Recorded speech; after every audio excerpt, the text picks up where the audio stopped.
Hello everyone, this week's video Dvar Torah is sponsored by Dvar and Jerry Baranovsky in honor of their son Daniel's unufruf this Shabbos. I think that means some kind of virtual ufruf, whatever it may be, but either way, we wish Mazel Tov to the Baranovskys and thank you for the sponsorship and Mazel Tov on the upcoming wedding. Earlier this week, I believe it was Monday, I participated in a Zoom session with many rabbis across the United States, and the topic was, what should rabbis say this Shabbos leading up to the presidential elections? And the presenters at the discussion believed that basically the answer is nothing. There's nothing appropriate that a rabbi can say that is not obvious or that will not upset large groups of people. But I thought very much this week what I wanted to share with you, because I, of course, did want to be able to share something rooted in Torah that would not be obvious, that would provide something to think about if I had some insight or thought to share, and of course, without upsetting at least too many people. And I really was stuck for a very long time. But then finally, going through the Parshat, incredible. Our Torah is incredible. I found something that really, to me, seems to be speaking to some very important issues now, things that I would have never noticed in the Parsha if I did not have them on my mind due to current events. In this week's Parsha, we have the war, the so-called war of the 4 kings and the 5 kings, 2 great alliances in the land of Canaan. And ultimately, the 4 kings conquer and capture much of the 5 kings. And this pulls Avraham into the battle because his nephew Lot was captured. Avram sweeps in a secret mission in the middle of the night, saves Lot, and wins the war. And after war, there is a kind of celebration, a peace treaty signing perhaps, and Avram is greeted by several of the kings, the king of Sodom, and similarly Malki Tzedek, the king of Shalem. Malki Tzedek brings out wine and bread, again to forge a covenant with Avraham. Malki Tzedek Melech Shalem, Malki Tzedek, who was the king of Shalem, Hotzi Lechem V'yayin, brings out bread and wine. V'hu Kohen La'el Elyon, and he was the high priest, the priest to the exalted God. And he blesses Avram, and he says, Baruch Avram Lekel Elyon Kanei Shamayim V'aretz, blessed is Avraham, Abraham, the Lord, the creator of heaven and earth, who protected you and who made you victorious in battle. The king of Sodom proposes to Abraham a kind of, again, peace treaty agreement, splitting the booties, the spoils of war. Vayomer Avram al Melech Sodom, but Abraham responds to the king of Sodom, Harimosi Yadi, El Hashem Kel Elyon Kanei Shamayim V'aretz, I raise my hand in oath to the Lord, Hashem, the exalted supreme God, creator of heaven and earth, even a string, even a piece of a leather shoe, I will not take from you. So you shall not say, Avram, that I, the king of Sodom, enriched, made successful Avram. Only my soldiers, only my men, pay them proper wages, but other than that, I want nothing from you. Many of the commentators, more recent commentators, already point out that Avraham is responding to Malki Tzedek's formulation and is rejecting his pagan notion of gods and presenting a Torah monotheistic belief. What is the significant difference? Malki Tzedek refers to the god as Kel Elyon. El was a pagan name known outside of Avraham and our Torah tradition. And Avram responds, who do I raise my hand to? Hashem, Yud Kei Vav Kei, Hashem, Kel Elyon. However, I believe that Avram is also responding to Malki Tzedek and to Sodom in another way as well. Again, the Torah describes Malki Tzedek as Melech Shalem. He was the king of his area. V'Kohen Le'elyon, and he was also the high priest. He was the king and the high priest. And that was not an accident. In ancient times in the pagan world, every country, every area, every land had its God. There was the God of Canaan, the God of Mesopotamia, the God of Egypt. And when these nations were at war with each other, they understood it to be that their gods were at war with one another. And the nation and the God were intertwined. They were identified one with the other. And thus the king, the ruler, would be the high priest of that nation's God. If it's a God of a nation, so the king of the nation is a high priest, and often he would even be the human God, the human form of the God. And there was a complete identification between the king and the God, between the kingdom and between their pagan religion. And Melchizedek praised God, praised Abraham, blessed Abraham from that perspective, that he should be blessed by his God, who is the God of his people. And to that, Abraham responds. And he was telling them, I believe in a different God. My God is different. I believe in Yud Ke Vav Ke. My God is, yes, like you said, Konei Shamayim V'Aretz. He is the God of all heaven and earth. He is not limited to any nation or to any state or to any country or land. That was part of the significance of Avram's great call of Lecha. The God in one land commanded him to go to another land. He was saying, I am not a God limited to any location, to any king, to any country. I'm the God of the entire world. In Avram's mind, there's no reason for the king to be the high priest.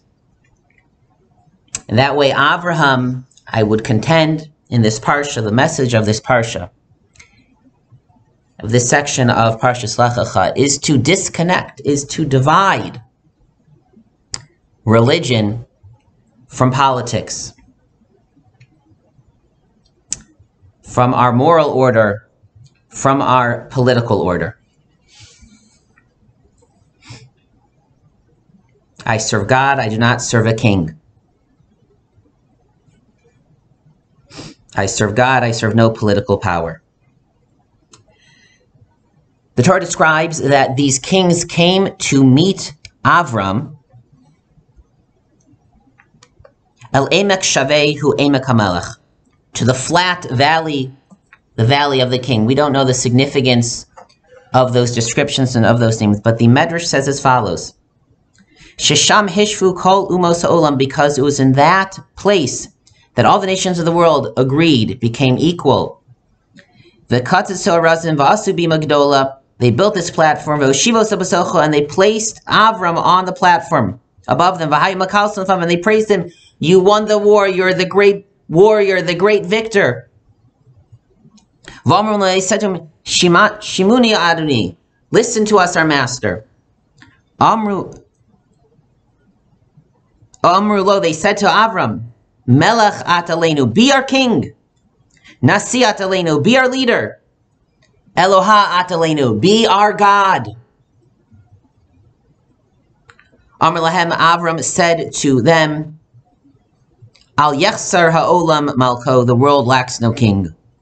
Val Yechsar Eluko, and he lacks no God. What the Medrash here is highlighting, is putting in its way of presenting to us, by elaborating the story and adding details for us, is that in this parsha, in this story, there is a tension between kings, between earthly leaders, earthly rulers, other forms of governmental authority, and the authority of Hashem.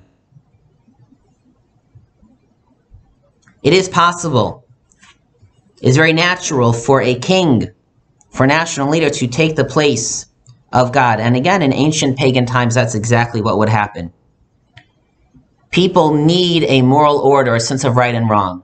People need moral, spiritual leaders of meaning.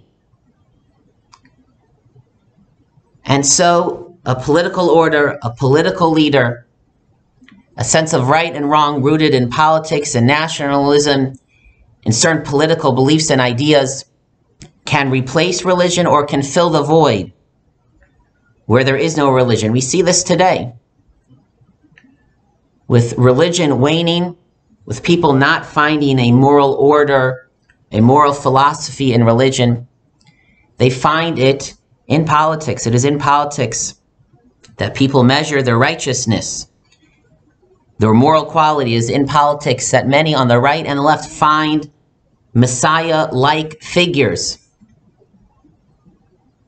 to fill that spiritual void in their lives. And it was against this perversion, this mistake, that Avraham stood in this Parsha. Yes, of course, we need to have kings, but not to replace the King of all kings. Yes, of course, we need to have human laws and political competition, but not to replace a higher moral order and hierarchy of values. And that is really the Parshat message that emerges from this section of the Parsha. Avraham, yes, engages the kings. He must. He has his own self-interest. He wants to save Lot. Yes, he must get for his men and his soldiers what is rightfully and justly theirs. But at the same time, he wants to stand apart. He wants to be a moral, religious teacher. He does not want to be tied to a king, to a political power, to any political group. He does not want politics to replace religion. He does not want a human king, a human leader, a human president to replace Melech Malchei HaMelachim. And why? Why would that be so bad, other than it would be rejecting the true God and his Torah? When politics becomes the highest value, when politics becomes the religion of the land, when the king is the high prince, so it leads to abuse and atrocities. There needs to be a higher moral order to restrain those that have power. If the king, if the president, if the candidate is God, if the party platform is gospel, then any means of accomplishing those political goals can be justified. It is necessary to have a higher moral order to restrain all political actors. It is necessary to have a higher moral order to restrain ourselves and how we act politically and how we speak and how we talk with others.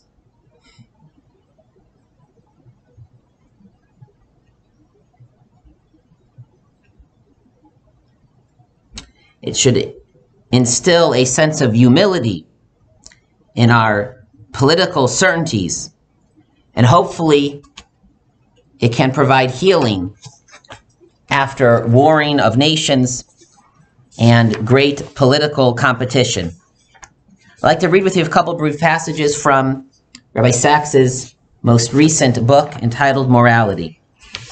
Abraham Lincoln, in the middle of the Civil War, this is quoted by Rabbi Sacks, wrote in his journal an entry titled A Meditation on the Divine Will.